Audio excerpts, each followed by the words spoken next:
क्या नाम है, क्यों आए हो यहाँ? मैं सुरेश बोथरा जागृति मंच गुड़ा मालानी से आज हमारे जागृति मंच की टीम जो है वो उपखंड अधिकारी जी के पास में एक परिवाद सौंपने आई है कि विगत कुछ दिनों से जो है वो यहाँ पे अतिक्रमण जो है वो चरम सीमा पे पहुँच गए हैं। ग्राम पंचायत कार्यालय इसके अंदर बिल्कुल संलिग्ध है और ग्राम सेवक और सरपंच प्रतिनिधि सरपंच वगैरह की सहमति से जो है यहाँ पे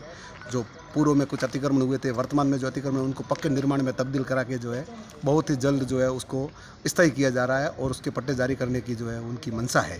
तो इस संबंध में जब हमको मालूम चला तो एसडीएम साहब से हम मिले हैं। एसडीएम साहब ने बिल्कुल भरोसा दिलाया है कि एक भी अतिक्रमण यहाँ पे रहेगा नहीं और हमारी जो कोशिश है उससे जो है हम सारे अतिक्रमण हटाएंगे। बाकायदा जो हमने लिखित में सारी पॉइंट्स टू पॉइंट दिया है, हमने पूर्व में जो कलेक्टर ऑफिस में जनसुनवाई से लगा के उपखंड स्तरीय जनसुनवाई से लगा के जितने भी परिवाद दिए थे उन सभी परिवादों को जो है इसी परिवाद के साथ में शामिल किया है और साथ में जो है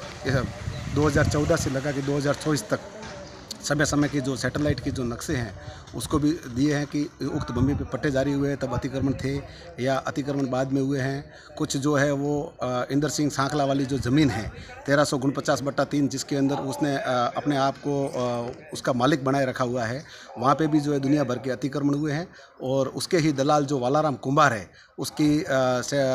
दलाली से जो बेचा बेची हुई है उसके संबंध में भी जो है संज्ञान में दिया है, साहब को बताया है कि ऐसा ऐसा मामला भी सामने है तो उस पर भी जो साहब संज्ञान लेंगे। और दूसरा जो है 1349/3 में जो आनंदित होटल के सामने जो दिनेश शर्मा का जो खातेदारी खेत है उसके पास में जो ज़मीन पड़ी है उसमें अपने ही चहते निजी लोगों के जो इनके साथ में उठने बैठने वाले हैं, भले व्यापारी है करोड़पति है कोई के, उनके नाम से भी जो कुछ पट्टे जारी हुए हैं वो भी जो है पट्टे की कॉपियों सहित हमने जो है वो साहब को सुपुर्द किया है और कहा है कि इस संबंध में भी जो है साहब ने कहा कि बिल्कुल इसकी भी जांच होगी और बाकायदा वो भूमिहीन है नहीं, उनके तो बड़े बड़े बंगले बने हुए हैं और उनके नाम से पट्टे जारी किए हुए हैं। तो इस प्रकार की जो सियासत और सियासत के दायरे में जो खेल खेला जा रहा है तो कतई जो जागृति मंच हमेशा जो है वो गांव के लिए प्रतिबद्ध रहा है और जागृति मंच का हमेशा एक ही ध्येय रहा है कि इस गांव के अंदर जो सरकारी और आबादी भूमि की जो रक्षा करनी है और हम जो है बाकायदा कर रहे हैं। हमारा जो संघर्ष है वो 3 साल से चला है और अंतिम चरम तक चलता रहेगा जब तक इन भूमियों से अतिक्रमण मुक्त नहीं हो जाता। धन्यवाद।